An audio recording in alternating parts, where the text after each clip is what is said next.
Afternoon.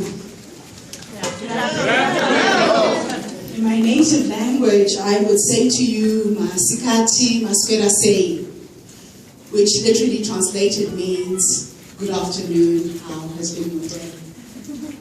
My full name is Gertrude Luadzano Munyaradzi Mache.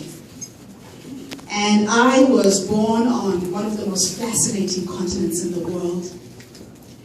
Africa is a harsh continent, but it prepares you to live anywhere. Yes. Up until the 22nd of April 2001, I had not quite known what my life purpose was. It was 2 weeks before I published my first book, and I woke up that morning with words in my head that had to go down on paper. And I went to my computer and I started writing. And I realized at that point that my voice, my body, my very being in this incarnation is merely a channel the Creator is using to awaken the world. A lot of people ask me, Gertrude, are you the typical African woman? I can tell you bluntly now that no, I am not.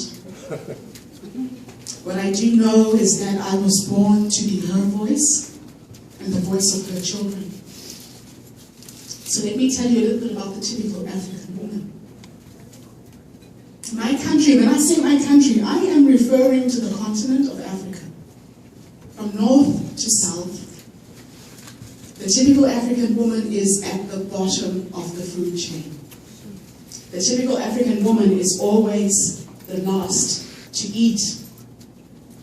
Her role in society is to fetch the water, fetch the firewood, prepare the fields for sowing, sow the seed and harvest.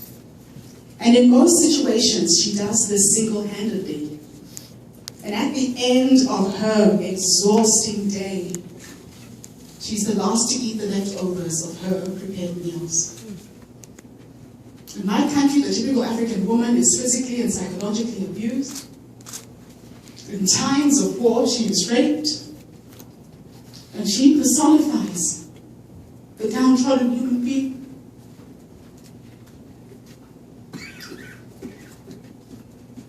Now, while all this is happening to her, she asks you, where are you, my father, when my education was sacrificed? Where are you, my brother, when I toil in the field and in the kitchen? Where are you, my mother, when my genitals cut from my body with a sharp knife? Where are you, my sister? Where are you, my aunt? It is your hands, your strength that hands me down. In times of war, and I am gang raped sometimes before 6, 10 women. Where are you before the woman violated? Where are you, my God? Where are you, my fellow human beings? Why do you allow this to happen to me? When I first met Christine, it was at an event, and she had a booth, and she was telling people about this organization. I'm new to New Mexico, I've been here a year.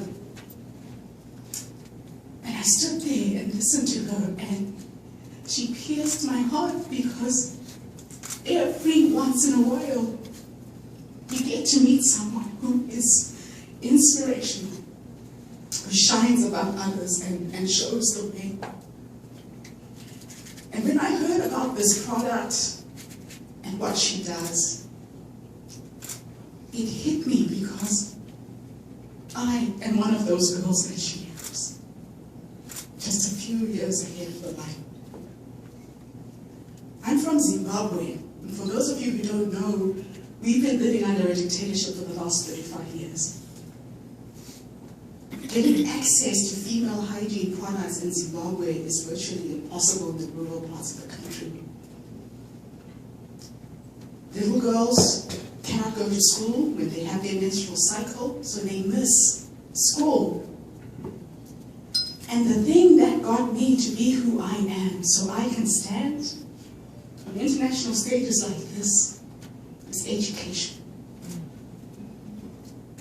So what I would like you to understand is the impact that this woman has. You see, when you educate a woman, you don't just educate her. You educate a village, you educate a community. I was blessed that I went to school. I was blessed that I got a college degree. And as one Zimbabwean woman, I sponsor 580 children from my village. Now, could I have done this if I didn't have an education? No. When I lived in Zimbabwe, I couldn't even feed my children. Our economy had crashed. And I had to leave, so I left and moved to New Zealand 16 years ago, but ended up finding myself in New Mexico as an independent filmmaker, making a feature film, so that I could tell our story and the impact that HIV and AIDS has had on our community.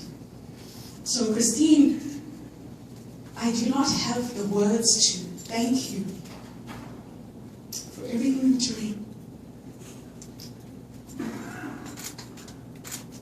The reason I take off my shoes when I speak is so that I can remember where I'm from. That for the first 3 years of my life, I lived in a village that had no electricity, no running water. I wore my first pair of shoes when I was 4. But here I am in Albuquerque, representing that girl, that woman, who doesn't have the privileges that I had because I got an education. So please dig deep. Thank you for all the volunteers that I've seen here today. You see, with this kind of work, you can't do it alone. I've been watching your team, Christine. You guys are amazing. You're amazing. Do not give up. Because she needs the strength so she can keep going and doing what she's doing. And I am praying that I can be a part of this and help take this product to Africa. In Zimbabwe, we've started something small where I bought sewing machines and the women in the community are making these sanitary pads for our girls. But imagine if this can be replicated. The impact. And it's not a lot of money that can change a girl's life. So thank you, Christine. Thank you for having me today. Thank you, Christine.